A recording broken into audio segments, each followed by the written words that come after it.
Bonjour, c'est Anne-Laure Bonnet et vous écoutez Le Sacre, un podcast du Parisien. Chaque semaine, jusqu'à Paris 2024, un ou une médaillée d'or olympique ou paralympique retrace pour nous son chemin vers le sacre. C'est une décharge d'adrénaline, de sensations qui est juste dingue. Quand on est là, on est dans le moment présent en fait. On est animal, on est instinctif et là pour le coup, il n'y a plus de place à la réflexion. Le 10 septembre 2008, à Pékin, en Chine, Arnaud Assoumani devient champion paralympique de saut en longueur avec un saut à 7,23 m. Nous allons découvrir aujourd'hui comment ce jeune homme passionné d'athlétisme est devenu un acteur incontournable, victorieux et engagé du sport para en France.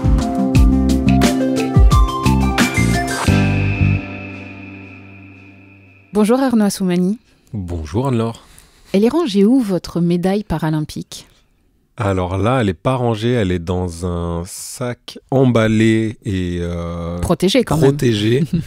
Pour pouvoir les sortir en fait lorsque je vais à la rencontre d'enfants, plutôt rencontre dans les écoles et de pouvoir montrer les médailles. Donc elle n'a pas de place particulière pour l'instant. Vous êtes né le 4 septembre 1985 à Orsay, dans l'Essonne, avec une agénésie transverse des membres supérieurs, c'est-à-dire sans avant-bras gauche. Vous grandissez à Rochefort-sur-Loire, dans le Maine-et-Loire. Enfant, comment est-ce que vous vivez votre différence ? J'en suis conscient très très jeune et j'en joue en fait. Et donc je raconte différentes histoires. Je disais que je m'étais fait manger le bras par un crocodile. Donc mes parents, pour me punir, ils m'avaient envoyé je sais plus où. Enfin, je racontais des histoires, mais parce que ça me faisait rire en fait, comme les enfants racontent des histoires. C'était même pas forcément pour mentir. Mm-hmm. Je pense qu'à cet âge-là, en fait, le regard des autres ne nous affecte absolument pas. Ça pouvait m'ennuyer qu'on me pose cette question. Et donc, je m'en amusais, en fait. Je rappelle qu'entre 3 ans et 8 ans, vous ne supportez pas les prothèses, donc vous n'avez même pas de prothèse. Ouais, non, j'ai pas de prothèse du tout à ce moment-là. J'apprends à faire du vélo sans, à tout faire sans, en fait. Je dis souvent, le handicap, c'est de l'innovation, c'est de la créativité, parce que le corps humain a une formidable capacité d'adaptation. Et donc, je suis en constante recherche de solutions, au final, sans m'en rendre compte. Donc, que ce soit pour mettre ma première montre lorsque j'arrivais à lire l'heure sur un cadran, dessiner, faire du vélo ou toute autre activité, mettre son manteau, fermer la fermeture éclair, des choses anodines, en fait, de la vie quotidienne. Il faut juste s'habituer à le faire différemment, voilà. Et donc, il n'y a aucun problème pour ça, quoi. Vous faites déjà pas mal de sports, petit, natation, basket, tennis de table. Vous êtes un hyperactif en fait. Oui, j'ai été diagnostiqué, parce que du coup c'est avec un trouble déficitaire de l'attention et hyperactivité et impulsivité. Je tenais pas en place, presque comme un animal, quoi. Si on ne sortait pas, c'était impossible à la maison. J'étais très sympa, hein. Donc le sport, effectivement, ça a été un moyen de lâcher la pression, d'équilibre dès tout jeune et au final tout au long de ma vie. Vous découvrez le saut en longueur à l'école primaire Sainte-Thérèse à Rochefort-sur-Loire dans le bac à sable de la cour. Alors je faisais déjà du saut sans m'en rendre compte, c'est-à-dire que j'adorais sauter dans la rue quand il y avait une flaque ou quand il y avait... j'en sais rien, des feuilles d'arbres. En fait, j'essayais à chaque fois de les toucher. J'essayais à chaque fois de traverser et dès que j'en avais l'occasion, je le faisais. Et donc, dans cette cour de récréation à l'école primaire Sainte-Thérèse, donc à Rochefort-sur-Loire, il y avait un bac à sable au fond. Il y avait une toute petite bordure, comme un petit trottoir, en fait, juste avant de sauter. Donc, il fallait faire attention de ne pas dépasser. Donc, ça matérialisait quelque part une planche. Mm-hmm. Et donc, il fallait sauter le plus loin possible. Et je me souviens que j'étais le meilleur à l'école à ce moment-là. C'était assez marrant. Et c'est à Rochefort-sur-Loire, à 11 ans, que débute vraiment votre passion pour l'athlé. Vous vous inscrivez au CSJB Angers, club sportif Jean Bouin. Pourquoi l'athlé plutôt que les autres sports que vous pratiquez déjà ?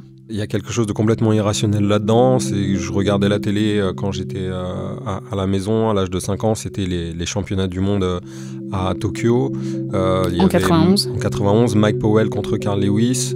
Il y a un record du monde, mais moi, c'est absolument pas ce dont je me souviens. Ce que je me souviens, c'est surtout réellement l'esthétisme, les pas des athlètes en l'air. qui dessinait, j'avais l'impression qu'il restait en suspension. Et ce moment-là, en fait, je me dis, waouh, ça doit être incroyable, c'était hyper impressionnant. Et donc je disais, moi aussi j'ai envie de voler. Donc voilà, j'ai dit à mon père, j'ai dit, quand je serai grand, j'aimerais faire les Jeux Olympiques. Encore une fois, c'est très très irrationnel. Mais c'est resté toujours dans un coin de ma tête. Et donc depuis, je voulais faire de l'athlétisme. Donc à 11 ans, c'est parce que mes parents m'autorisent en fait à en faire. Sinon, j'aurais voulu en faire plus jeune. Quand vous dites à votre père, quand je serai grand, je ferai les Jeux Olympiques, il vous dit quoi? Oui, mon fils? En fait, mon père, non, il a été dans la cuisine et il a été pleurer. Il me l'a jamais directement dit, il est très pudique. Et je pense que ce qu'il pouvait ressentir, mais comme ce que pouvait ressentir ma mère aussi ou mes parents, c'est de se dire notre enfant est né avec ce qui est considéré comme un handicap. Il est métis. Il a un nom de famille peut-être à consonance étrangère, ça va être compliqué ou ça va être encore plus dur pour lui. C'est aussi le moment où vous découvrez un autre regard sur votre handicap, le regard des jeunes ados du collège. Il est comment ce regard, sachant que là maintenant, vous portez une prothèse? Ouais, je porte une prothèse en fait myoélectrique, donc c'est une prothèse où je peux bouger alors pas les doigts, ils sont pas dissociés, mais je peux bouger la main, je peux fermer, je peux ouvrir, je peux tourner le poignet. Au début, quand j'arrive au collège, c'est très marrant et je suis un peu la star du collège parce que je peux faire des tours avec mon poignet, mais illimité, quoi. Mm-hmm. Donc ça fait rire tout le monde, quoi. C'est assez sympa. Et au collège, c'est réellement en troisième, en fait, que je commence à connaître des petits soucis, des moqueries et du harcèlement scolaire pendant plusieurs mois. Notamment de la part d'un élève. Ouais, de la part d'un élève avec qui je faisais de la natation. On n'était pas dans le même club, mais on se connaissait déjà depuis des années, parce qu'au final, on était en compétition l'un contre l'autre. C'était la première fois où quelque part j'étais attaqué sur quelque chose dont j'étais absolument pas responsable. Je ne comprenais pas. Déjà, je trouvais pas ça drôle. Si à la rigueur j'avais trouvé ça drôle, marrant, parce que j'avais quand même de l'humour du second degré. Là, en fait, c'est juste gratuit et on te met de côté et je ne sais absolument pas comment réagir à ça, en fait. Que ce soit par l'humour, par la violence, clairement, non plus. Donc, au final, c'est plutôt déjà une phase un peu d'introspection, d'impuissance au final. Je subis en fait. Donc au bout de plusieurs mois, je suis en pleurs un matin dans mon lit et en fait je dis à ma mère je veux plus y aller parce que je gardais tout ça, j'exprimais rien. J'encaissais jusqu'à un moment en fait ça explose et j'en puisse plus, quoi. Vous changez d'établissement? Ouais, je change d'établissement. D'ailleurs, c'est assez marrant parce qu'après, je me teins en blond. Arriver discrètement. Ouais, pour arriver discrètement. Et je m'entraînais dans ma chambre à faire du taekwondo contre un matelas. Je m'entraînais, je pense, pour me défouler et en même temps pour, quelque part, apprendre à me défendre. Et je me suis battu après au collège quand il y avait des personnes qui m'ennuyait fortement, pour le dire poliment, ce qui n'était pas du tout une bonne chose, hein, mais je n'avais pas de patience pour le coup. Là, je réagissais un peu au quart de tour. Le jeune garçon sage est devenu jeune garçon bagarreur? Ouais, ça n'a vraiment pas duré longtemps, mais c'était et défendre les autres. Donc je me suis fait respecter par des groupes ou des bandes parce qu'ils disaient ouais, il est fou lui, il manque un bras, il est tout seul et il y va tout seul. Mais en fait, je pense que c'était un moyen d'affirmation de soi. Et ce qui m'a vraiment servi à ce moment-là, c'est l'éducation de mes parents, de ma famille, de l'école aussi. Enfin voilà, j'étais conscient que c'était pas du tout une solution. Le sport également, et donc ça n'a pas duré longtemps, mais je pense que quand même, dans ma construction, c'était important. Justement, l'athlétisme, c'est une échappatoire? Le sport est une échappatoire. En fait, c'est surtout, pour moi, ce que j'aime dans le sport ou dans ce que j'aime dans la danse, ce que j'aime dans le dessin, dans l'écriture, dans le chant. En fait, c'est que ce sont des moyens d'expression. On va s'exprimer de différentes manières, que ce soit par rapport au corps, on peut y mettre beaucoup de choses, ça peut être un exutoire, tout simplement juste le plaisir, le lâcher prise, le partage avec les autres. Ça permet de rencontrer des personnes qui sont différentes de nous, avec handicap ou non, des personnes qui ont une couleur de peau différente, peut-être une orientation sexuelle différente, qui viennent de milieux différents. Et pourtant, en fait, on joue avec les mêmes règles, on partage, on s'amuse, c'est ludique. Et ça, c'est un message, ce sont des messages dont on a plus que jamais besoin aujourd'hui. Donc, je pense que je me plais dans cet univers-là. Ouais. À cette époque-là, vous rêvez déjà de sport de haut niveau ? Oui, je rêvais de sport de haut niveau, mais encore une fois, on était dans l'utopie totale et complète. Jamais je me dis que ce sera possible un jour, d'autant plus que, encore une fois, je suis très conscient pour les athlètes paralympiques. Je ne sais même pas que ça s'appelle comme ça à ce moment-là, parce qu'on entend très peu parler des athlètes où on les voit pas. C'est complètement invisibilisé. Et le handicap, de manière générale, est invisibilisé. Donc, clairement, j'ai aucune image de rôle modèle. J'ai aucune... Mes modèles, d'un point de vue sportif, c'est Michael Jordan, ça a été Marie-Josée Pérec notamment. Donc l'identification, effectivement, malgré tout, à l'époque, il n'y a pas d'identification de personnes qui peuvent avoir un handicap. Ça aurait peut-être pu m'aider, mais c'est surtout que je me dis, en termes de niveau, en fait, j'y suis pas, mais aussi parce que je ne connais pas le monde paralympique. Vous avez 16 ans quand vous participez à vos premiers championnats de France en 2002. Et ce sont des championnats de France valides. C'était des championnats de France dits valides. Le jour où on ne fera plus de différenciation, ou en tout cas ça arrivera après, ce sera secondaire, ce sera un petit peu plus gagné. Mais effectivement, là, faut préciser. Je participe donc ces premiers championnats de France à Angers, donc sur la piste où j'ai commencé l'athlétisme, au Lac de Maine. Et c'est génial en fait, parce que ce sont mes premiers championnats. Je termine dans les 10 meilleurs français. J'avais eu de grosses contractures lors de la finale au niveau de ma jambe d'impulsion. J'avais eu des grosses douleurs physiques. Et donc, j'étais un peu frustré et triste parce que je n'avais pas réussi à m'exprimer et je n'avais pas fait mieux, par exemple, en finale. Mais c'était le début de quelque chose. Et votre premier contact avec le sport para ? C'est en 2003, au championnat de France qui était à Aubonne. Mon entraîneur de l'époque, Gaël Gonzalez, me dit tiens, ce serait intéressant de voir quel niveau tu as en handisport. Et on va au championnat de France, il fallait s'inscrire, il n'y avait pas de qualification. Et je les remporte assez facilement avec une perf qui n'est pas géniale. Et en fait, on se rend compte que les performances que je faisais à ce moment-là m'amènent déjà dans les 3 meilleurs mondiaux. Donc, c'est une surprise agréable. et c'est là que réellement tout commence l'été avec mes premiers championnats d'Europe à Assen où je participais à la hauteur, aux 4x100 mètres et puis à la longueur.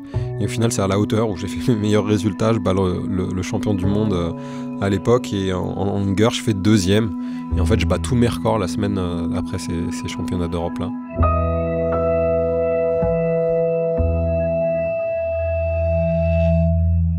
Ces championnats d'Europe, vous l'avez dit, ils se déroulent à Assen, aux Pays-Bas, du 15 au 20 juin 2003.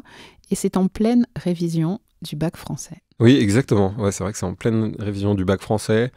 Je révise pas beaucoup.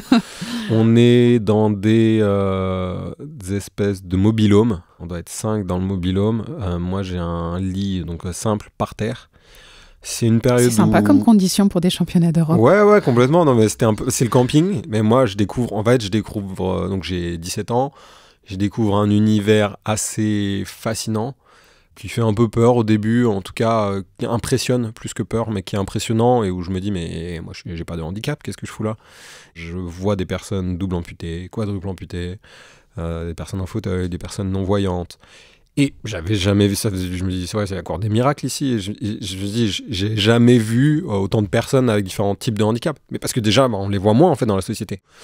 Et je me dis, qu'est-ce que je fous là ? Je dis, mais moi, j'ai pas de handicap. Et donc, très rapidement, je me dis, mais t'es bête. En fait, chaque athlète doit ressentir exactement la même chose que toi. Vous revenez d'Assen avec une médaille d'or en relais 4x100, une médaille d'or en saut en hauteur et une médaille d'argent en saut en longueur. L'année suivante, vous participez à vos premiers Jeux paralympiques. Ils se déroulent à Athènes, en Grèce. Du 17 au 28 septembre 2004, vous avez 19 ans. Effectivement, premier Jeux paralympiques et la grosse claque avec la cérémonie d'ouverture, le stade qui s'éteint, le son qui monte, on entend le public, on voit les flashs qui crépitent avant d'avoir l'entrée des athlètes. Enfin, c'est quand même assez fort. Et moi, en tant que passionné de sport, je vois ça depuis tout petit à la télé. Donc d'y être, déjà, entre guillemets, à 18 ans, c'est complètement irréel. On chante la Marseillaise dans le tunnel avant de rentrer sur la piste. Et là, le stade est plein, quoi. La pression, en fait, alimente justement ma performance ou ma manière de pouvoir me concentrer, de me mettre dans ma bulle et d'être présent et de me lâcher en fait au moment le plus important. Mais ça, j'ai compris plus tard que c'est lié au TDAH aussi. Il va y avoir un stress qui va monter. On sait que c'est ce moment-là et pas un autre moment où l'urgence va faire un peu comme par magie que là, on arrive à se concentrer et on est hyper concentré. Vous remportez la médaille de bronze de saut en longueur avec un saut à 6,91 m. Elle représente quoi, cette médaille pour vous ? Je sais pas, j'y mets pas forcément beaucoup de choses derrière. Je suis content, mais je suis déçu parce que je pouvais faire mieux, ça je le savais. C'était pas mon record et donc pour moi j'allais faire mon record là-bas. Donc là c'est plus une déception sportive. C'est plus après avec du recul, je me dis bon c'est une médaille, c'est bien, c'est un bon début. Mais vu que je suis très exigeant avec moi-même et je sais que je pouvais bien mieux faire, je suis pas satisfait. À cette période, vous avez des problèmes physiques, notamment au dos, et vous pensez même à arrêter l'athlé. Ouais, j'ai failli arrêter à l'âge de 21 ans à peu près.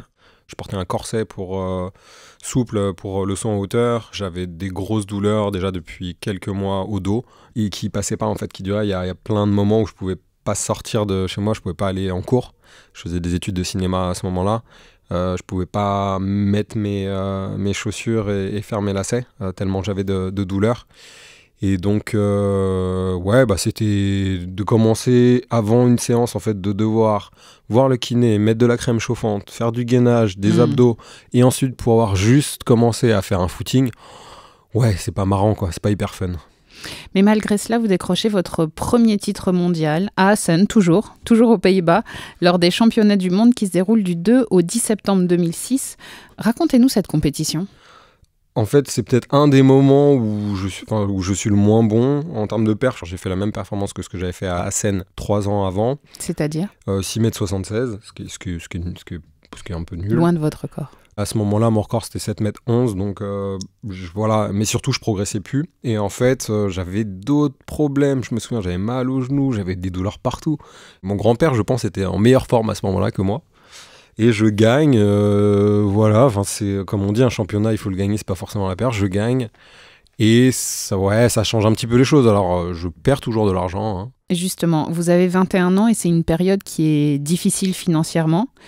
Vous recevez aucune aide d'une quelconque fédé ou quasiment... Un peu, alors de la fédé non, je reçois quelques aides de la part du conseil général, mais qui sont à moins de 1000 €. De la région, je crois que je ne reçois rien du tout, donc je vis réellement grâce au soutien financier de ma mère. Je fais des études et c'est ma mère et mes grands-parents qui me payaient l'école dans laquelle j'étais, en école d'audiovisuel. Oui, non, clairement, ça coûte de l'argent de faire des compétitions, ça coûte de l'argent de représenter la France à ce moment-là. Comment est-ce que vous avez fait pour pouvoir continuer, pour pouvoir trouver les moyens financiers, les moyens physiques, mentaux, de continuer la compétition ? Alors, j'ai eu un premier sponsor, à l'époque c'était Keolis, qui m'a aidé. Donc ça, déjà, ça mettait du beurre dans les épinards, comme on dit, mais ça permettait déjà de financer un peu de manger et la saison. Comme beaucoup d'étudiants, en fait, j'étais en situation de précarité, sauf que j'étais athlète de haut niveau et représentais la France aussi en plus. Je sais pas, je pense que la passion, le fait de savoir qu'il faut se battre aussi et pas forcément lâcher, je pense que c'est un ensemble. Et puis de me dire, en fait, ça j'ai toujours eu ce truc-là, de me dire de tout donner pour rien regretter, en tout cas d'essayer, d'oser. Et aussi, j'ai vu un préparateur mental pour Makis Chamalidis pour réussir à gérer psychologiquement ces douleurs que j'avais quotidiennement depuis quasiment 3 ans et de tout faire ce que je pouvais par rapport aux soins. Dès que j'avais un peu d'argent, je me dis je vais aller m'acheter des semelles orthopédiques. C'est assez bizarre quand même quand on est étudiant de se dire j'ai un peu d'argent, on va faire la fête, je vais acheter des semelles orthopédiques. Au final, c'était une période, je pense, qui va beaucoup me servir parce que j'apprends beaucoup. J'apprends aussi à accepter tout ce que je ne peux pas contrôler. Même si déjà, quelque part, de par mon histoire et le fait d'être né différent, on apprend déjà ça aussi. Et donc de me concentrer sur ce que je pouvais faire, tout simplement. Vous intégrez une structure ? J'intègre le team Lagardère en fin 2007. C'était Maki justement qui m'avait mis en contact avec Guillaume Tanon qui s'occupait de la partie athlétisme au team Lagardère. Il y avait la partie tennis. Il y avait Richard Gasquet, Gaël Monfils, Paul-Henri Mathieu, Nicolas Mahut. Oui, ce qui se faisait de mieux dans le tennis français. Ce qui se faisait de mieux en tennis français. Donc c'était assez irréel pour moi de me dire je vais pouvoir peut-être intégrer l'équipe d'athlétisme avec Guy et on s'est rencontrés, on a fait un entretien, il m'a dit ok, je veux bien t'entraîner.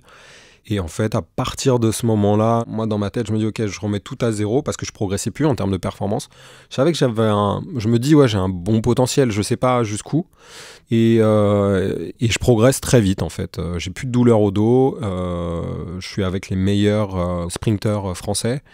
Et je progresse en vitesse, je progresse un petit peu sur tout. Et dès mes premières compétitions, je bats pas tout de suite mon record, mais je vais battre mon record assez rapidement. Ouais. C'est à partir de cette période que vous dormez sport, vous mangez sport, vous vivez sport, il n'y a plus que le sport dans votre vie. Vous vous entraînez d'ailleurs dans plusieurs disciplines. Expliquez-nous comment ça se passe. Vous vous entraînez sur le 100 mètres, le 200 mètres, donc le saut en longueur. Ouais, en fait, quand on fait du saut en longueur, c'est une discipline de vitesse. Si on n'a pas de vitesse, on ne peut pas aller loin. Ça, c'est de la physique simple. Donc, il faut courir vite. Donc, faire du 100 mètres ou de 200 mètres, c'était pas parce que réellement je voulais m'entraîner pour ça, parce que pour moi, j'avais plus de potentiel sur la longueur. Mais de progresser en vitesse, ça allait me faire progresser pour aller plus loin. Arrivent enfin ces Jeux paralympiques. Ils se déroulent du 6 au 17 septembre 2008 à Pékin, en Chine. Vous avez 23 ans. Vous êtes engagé donc sur le 100 mètres, le 200 mètres, le 4x100 mètres. On va commencer par un mot sur ces 3 épreuves. Ces 3 épreuves, c'est la première fois réellement que je les fais du coup au jeu. C'est un peu nouveau, c'est complètement différent un départ de course et de l'adversité avec les adversaires. Moi, j'ai l'habitude, lorsqu'on est sur longueur, on est face à nous-mêmes, on est face à la piste et c'est une performance, on doit réussir à faire une performance seul et je vais avoir 3 opportunités et si je suis dans les 8 meilleurs, 3 opportunités supplémentaires. Pour le 100 mètres ou le 200 mètres, c'est complètement différent. On n'a qu'une chance, il y a le départ, faut pas louper son départ, faut pas louper techniquement la poussée, faut pas se crisper, faut réussir à se relâcher. Donc c'est vraiment complètement différent et les séries se passent plutôt bien et les 2 finales, je fais des courses vraiment pourries. Et ça se voit que j'ai pas du tout l'expérience pour ça et je me crispe, je suis pas relâché. Mais vous êtes quand même pas loin des médailles. Je suis pas loin des médailles, mais vous êtes clairement 5e sur le 100 mètres. Ouais, mais j'avais de quoi sur le papier, j'avais vraiment de quoi faire une médaille. Après, c'était aussi une gestion de la fatigue, des différents tours. Donc c'est une expérience, ça faisait beaucoup d'épreuves en fait. Mercredi 10 septembre 2008, nous sommes dans le stade du Nid d'Oiseau, 91 000 spectateurs. Vous êtes champion du monde en titre. Vous vous élancez pour votre première course d'élan dans le concours du saut en longueur. Je vous laisse nous raconter la suite. On s'entraîne 4 ans pour le jour J. Moi, c'est 4 ans pour entre 1 heure et 1 heure et demie, quoi. Et en même temps, c'est ce que j'aime et c'est ce qui est extrêmement difficile et c'est ce qui fait la beauté du coup de ces moments d'un point de vue émotionnel, que ça marche ou non, parce que c'est une décharge d'adrénaline, de sensations qui est juste dingue parce que l'enjeu est la pression qu'on s'est mise et en même temps il faut être complètement relâché. Quand on est là, on est dans le moment présent en fait. Donc on est animal, on est instinctif et là pour le coup il n'y a plus de place à la réflexion. Je fais un saut de 7,12 m. Je fais 7,12 m sur le premier et en fait ça aurait été suffisant pour gagner déjà, pour l'emporter. Je fais 7,23 m sur le deuxième essai et je bats le record du monde qui était de 7,16 m et c'était l'Ukrainien qui l'avait à ce moment-là. Et j'ai pas vraiment d'adversité et je pense que je m'attendais à avoir de l'adversité. Donc il y a une petite frustration, c'est pas du tout de gagner mais presque par rapport à toutes ces années qui avaient été vraiment très compliquées. C'est presque trop facile. L'année qui s'était écoulée, là c'était presque trop facile. Vous ressentez quoi au moment où vous réalisez que vous êtes champion paralympique ? Je suis hyper content, il y a des chances, c'est comme un gamin en fait. Je vais voir toute l'équipe de France et ils me félicitent et c'est l'accomplissement ultime. J'ai gravi la montagne, je suis au sommet de la montagne et c'est incroyable. Je vais faire un tour d'honneur qui va durer à peu près 15 minutes. Ce qui est dingue, c'est d'être dans un stade où il y a 91 000 spectateurs, quelques drapeaux français, l'équipe de France qui est là et de se dire il n'y a rien de plus haut en fait. J'ai réussi l'objectif et ce pourquoi je m'entraînais depuis des années quoi. Il en reste quoi de cette médaille ? Cette médaille d'or, elle m'a apporté réellement beaucoup de choses parce que malgré le fait qu'il y ait assez peu de journalistes présents en 2008, on est quand même valorisé, on est quand même accueilli à l'Élysée et récompensé. On est valorisé, c'est la première fois que les primes olympiques et paralympiques sont les mêmes. Après ça, je commence à pouvoir gagner de l'argent et vivre de mon sport. C'est là où tout commence, où je commence à avoir des sponsors, où je commence à pouvoir m'entourer. Et donc, quelque part, c'était un pas de plus vers une espèce de liberté et de pouvoir faire les choses un peu plus à ma manière au fur et à mesure. Merci beaucoup Arnaud Assoumani. Merci.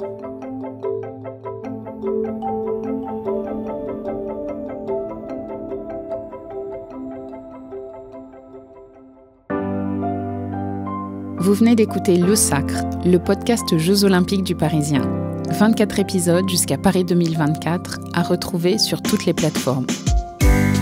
Cet épisode a été produit par Ambre Rosala, Thibault Lambert et réalisé par Julien Moncouquiol. Si vous aimez Le Sacre, n'hésitez pas à vous abonner, nous laisser un commentaire ou des petites étoiles sur votre application audio préférée. Et puis on vous invite à aller écouter les autres podcasts du Parisien, Code Source, l'actualité au quotidien, et Crime Story, chaque samedi.